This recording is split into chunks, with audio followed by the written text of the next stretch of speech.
इतना लोग जुटल बा, माई बहन सब बनी जा पार्टी खाती कुछ गीत गौनी है, कुछ और होई, लेकिन फरमाइश समझला कुछ माई बहन खाती गा दो, हम पूरा कोशिश करब कि गाई। कुछ दिन पहले कुछ एगो ऐसे ही अनबन हो गई,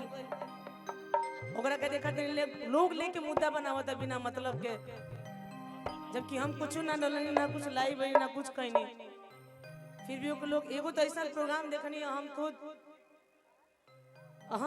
तो डायरेक्ट नाम रख रहे हैं नेहा राज जी का, कितना रिस्पेक्ट हमको हम दे रहे हैं। नेहा राज जी बहुत अच्छी गायिका है, मंच पे खड़ा होके मैं तो उनका गाना भी ज्यादा नहीं सुनती हूँ, सच्चाई बता रही, तो इतना गंदा गाते हैं कि मैं सुनती ही नहीं। और ऑन द माइक को बोली थी, माइक लेके अनुपमा जी हमारे यहाँ सेंड की, बोली कि यार क्या भैया क्या है,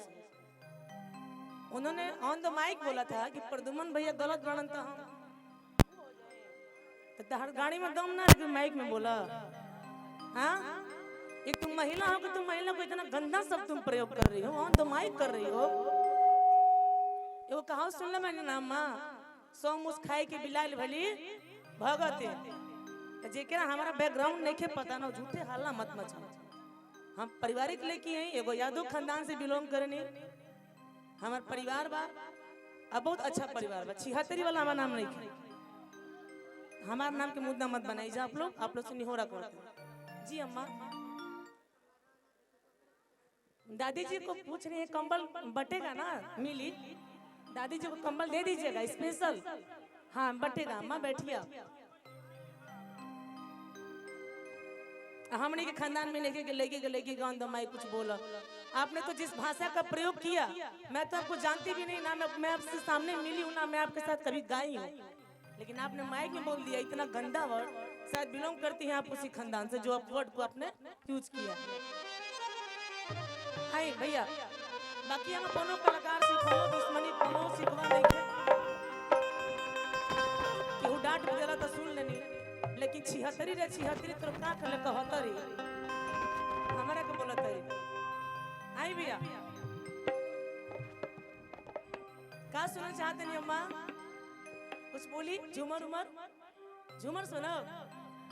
कि हमारा घरवा के बगलवा में होटलवा ये राजा जी, एगो भौजाई के नया लड़का होखे वाला बा,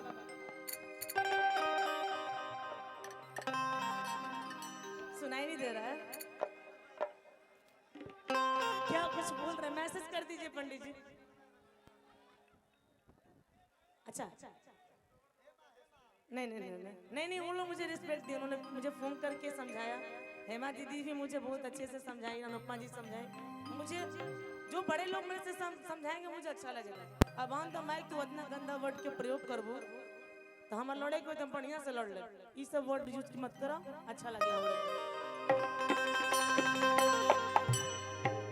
अभी 2 दिन पहले हेमा दीदी भी बोली है मंच पे पारंपरिक गीत कि आप लोग गलत तरीका से इस्तेमाल मत करी जा, हम वहाँ के बात से बिल्कुल सहमत बनी।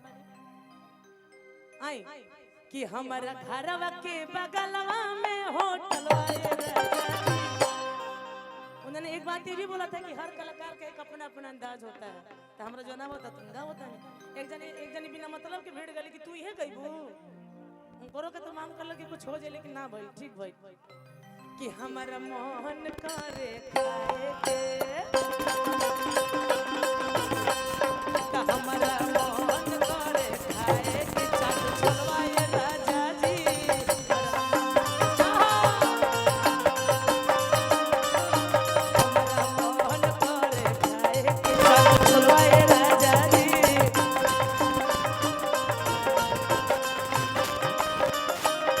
तू चाट छोला ना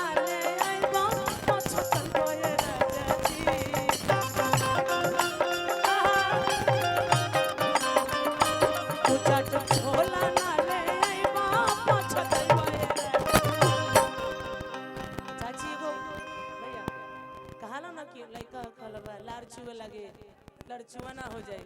अब बबुआ होइला रचुआ ना, तो बबुआ होइला रचुआ ना,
दुलाली ऐसे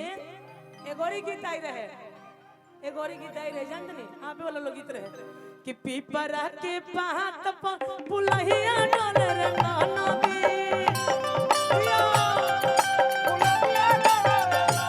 पीपरा के पात पर पुलहिया डोले रे नाना दी पुलहिया डोले रे नाना दी इतना अच्छा लगा दो चाची चश्मा उठा के ताली बजाओ ताली अरे जैसे डोले जिया रहा छोटी रे नाना दी जैसे डोले जिया रहा जैसे डोले जिया रहा ये गोरी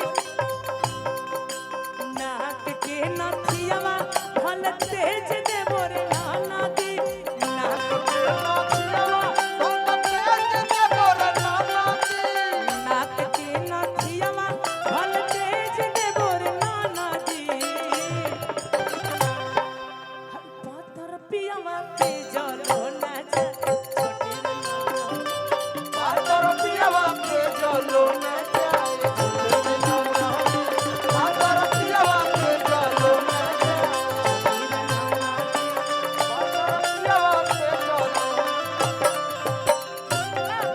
और देखिए चंदन जी के आगमन हो रहा बटे चंदन यादव जी के गोलू जी के आप लोग ताली बजा के स्वागत कर दीजिए यही में कहे कि बा हमारे राजा जी के गोलियां पर तिल सखी हमारा राजा जी के गोलियां पर हमारा राजा जी के गोलियां पर तिल सखी आ दिल का कइलस उहे दिल हमर लेके गई दिल सखी उहे दिल हमर लेके गई दिल सखी उहे दिल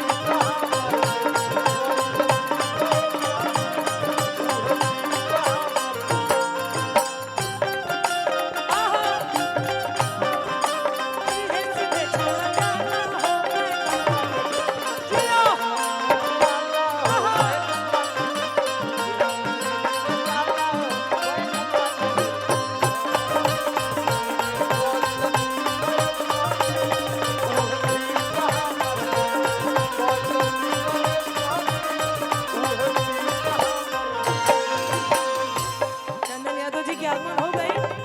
लास्ट में तू चट छोला ना खियाई पछतई बे राजा जी तू चट छोला ना खियाई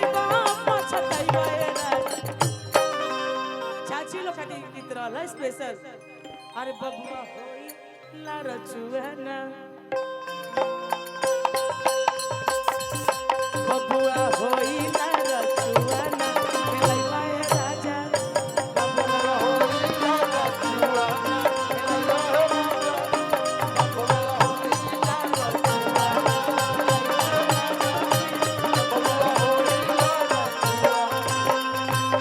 आगे लन भैया भैया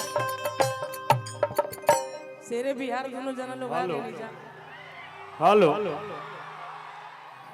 आदरणीय बड़े भाई गोलू राजा जी और इनको लोग प्यार से मंच के लालू यादव भी बोलते हैं बिल्कुल बिल्कुल इतनी इनकी चितना बड़ी हो जाती है और चंदन भैया दिन प्रतिदिन आपकी जो क्यूटनेस है बहुत सुंदर होती जा रही है ये सब भौजाई का ये प्रेम का सद्भावना है मैं चाहता हूँ थोड़ा सामने खड़ा हो जाइएगा